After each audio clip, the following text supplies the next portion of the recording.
ప్రజాప్రభుత్వం ప్రతిష్టాత్మకంగా చేపట్టిన సంక్షేమ పథకాలను అర్హులైన లబ్ధిదారులందరికీ అందేలా చేస్తామని ఎమ్మెల్యే గండ్ర సత్యనారాయణరావు అన్నారు. భూపాలపల్లి జిల్లా షాయంపేట మండలం తహారాపూర్ గ్రామంలో ఏర్పాటు చేసిన గ్రామ సభల్లో ముఖ్య అతిథిగా పాల్గొన్నారు.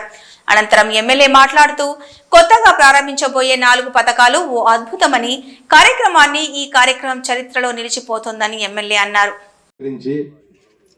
పరిశీలన చేసి 21 నుంచి 24 వరకు అన్ని గ్రామాలలో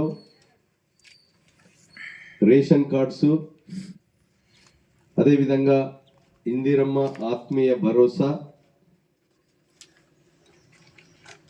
రైతు భరోసా, నిరుపేదలకు ఇందిరమ్మ ఇండ్లు, ఈ 4 స్కీములు కూడా ఆ లిస్టులు కూడా మొత్తము మీ గ్రామ సభలో చదివి ఎవరైతే పేదలు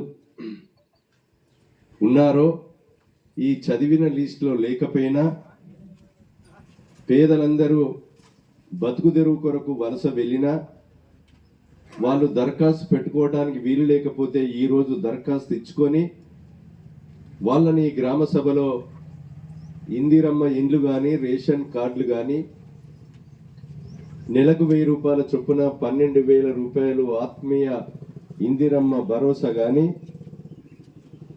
రైతు భరోసాలో కూడా మీరు ఈ యొక్క గ్రామ సభలో చెక్ చేసుకొని లేకపోతే ఎంట్రీ చేసుకోవాల్సిందిగా తారాపూర్ గ్రామస్తులకు నేను ఈ సందర్భంగా తెలియజేస్తున్నా. ఈరోజు ఆత్మీయ భరోసా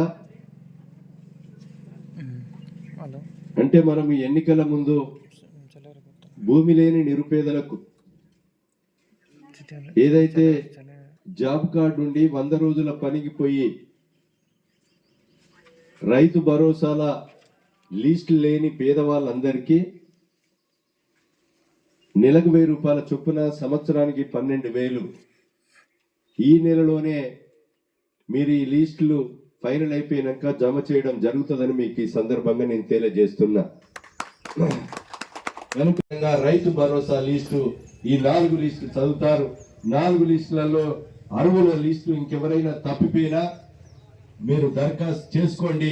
వాళ్ళకు కూడా వెరిఫికేషన్ చేసి అవసరమున్న రేషన్ కార్డులు అయితే తారాపూర్ లో ఎంతమందికి అయితే అవసరం ఉంటుందో ప్రతి ఒక్కరికి కూడా రేషన్ కార్డులు ఇవ్వడం జరుగుతుందని కూడా మీకు ఈ సందర్భంగా నేను తెలియజేస్తూ, ఇందిరమ్మ ఇండ్లు అసలు లేని బీద బిక్కి కిరాయికుండి ఏదైతే మరి చాలా ఇబ్బందిగా ఉంటున్నారో వాళ్లకు మొదటిసారి ఇందిరమ్మ ఇండ్లు అవసరం ఉన్ననిచ్చి రాబోయే 4 సంవత్సరాల్లో పూర్తిగా ఇండ్లు కట్టించే బాధ్యత కూడా మేము తీసుకుంటామని మీకు ఈ సందర్భంగా తెలియజేస్తూ, మరి గ్రామ సభలో అందరిని సద్వినియోగం చేసుకొని మీరు హన్మకొండలో కానీ మీ చుట్టుపక్కల చుట్టాల మార్గంలో పోయినటువంటి వ్యక్తులు కానీ అందరిని సాయంత్రం వరకు పిలిపించుకొని మీరందరూ కూడా దరఖాస్తులు స్వీకరించి ఇంట్లో ఎంట్రీ చేయండి.